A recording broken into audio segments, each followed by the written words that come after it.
Hello and welcome to Wolverines Weekly. I'm your host, Nolan Shelby. So, this week is a little bit different because, as you can tell, it's coming out on a different day. It usually comes out game day, but it's coming out Friday. Oh yeah, I got this ready because this is special. This is only Ohio State.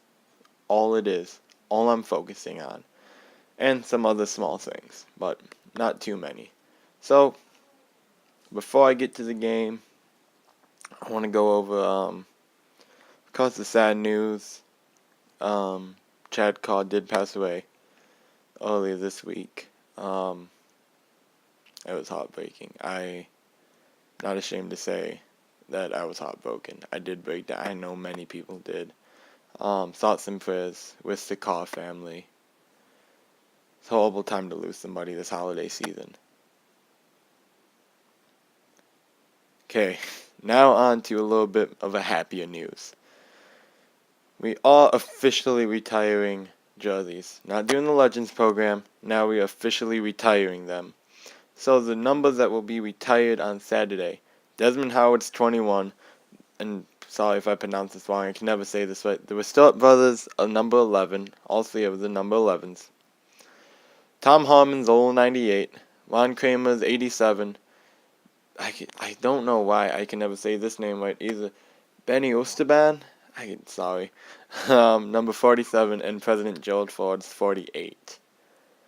So, that's the numbers that are officially being retired. Now, a little bit of a preview. Ezekiel Elliott decided to say some things about his coaching staff, and I'm sorry. I understand he was probably upset. I would be too, you know? You were a Heisman candidate, and you barely touched the ball, it seemed. And plays that worked for you all season, they didn't win. I understand. But you never badmouth a coach. I mean, that's just facts. You never badmouth your coach. If it was Jim Harbaugh leading that team, Ezekiel Elliott would be off the team. But, speaking of Ezekiel Elliott, that's the one thing Michigan's defense is going to have to stop, is Elliott. They're going to have to stop him. They're going to have to shut down the receiving core, which I think with Jordan Lewis, it will more than likely be matched up against Braxton Miller. I think those two are going to have a hell of a game. They're going to throw it at him, and Miller will probably get some, but Lewis may pick one off, and that's just what he does. He'll break. You don't want to test Jordan Lewis, and I think they'll test him a lot. Our defense is going to be the one thing that's really going to have to step up. We let up some big runs against Indiana and against Penn State in some big-time plays.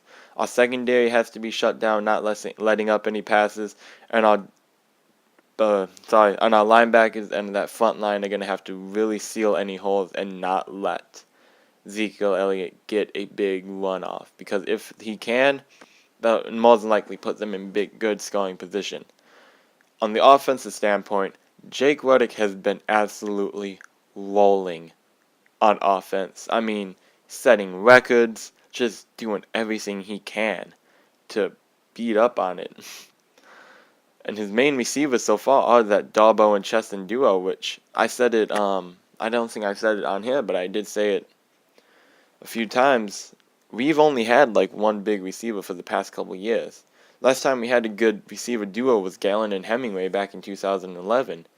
After that, it went throw it up to Roundtree, then throw it up to Gallen, then throw it up to Funches. But now, we have Darbo and Cheston out there making plays. Not to mention, you also have that big old Jake Butt. You can just catch everything you put at him, it seems. Running backs, expect a lot of Drake Johnson and Davion Smith. Both of them still having good games. You know, is having a hard time getting that rushing game established. But once we do, we start rolling with it. Let's also not forget Jabril Peppers. Peppers making plays like he does. He could be an all-offensive player. Harbaugh said it's a possibility. He is like a Willie Mays, he said. I just find that crazy because, my honest opinion, trust me, he's a great defender. However, he gets burnt too much in man-on-man. He's great when it comes to zone. When it comes to man-on-man, he just can't do sometimes. Sometimes it's a big mismatch. Zones and covers he's got. And he can read the offense amazingly. However, just sometimes he gets burned. So that's why maybe he should be an all offensive player. You know, receiver, running back, put him into like a little bit of a Denard Robinson. That's crazy. But I could definitely see that, and I expect a lot out of Pepper this game. He said this is the game that he's been waiting for his entire life. So I don't know what that is. Expect a lot. And let's not forget, Ohio State went down to number 8. Michigan number 10. So it's not an underdog story because in some spots, we're projected to win. By at least, I think the most I saw was like 0.5, not 0.5, 5, by 5 points. So that's pretty good. I'm really liking our odds here. However, Ohio State does not go down without a fight. And that's just a fact. So my score prediction, which was horrible last week. And I'm sorry I missed last week. I couldn't get around to it. It was a hectic day. But I'm calling 21-10 Michigan. I think Peppers is going to return a kick. I think Cheston's going to have a touchdown. And I think Davion Smith is going to power one in for us.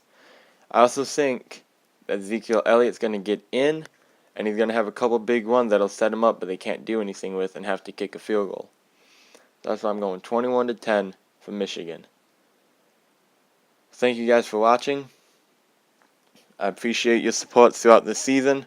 I'll see you again next Saturday, where there will be an update about this game.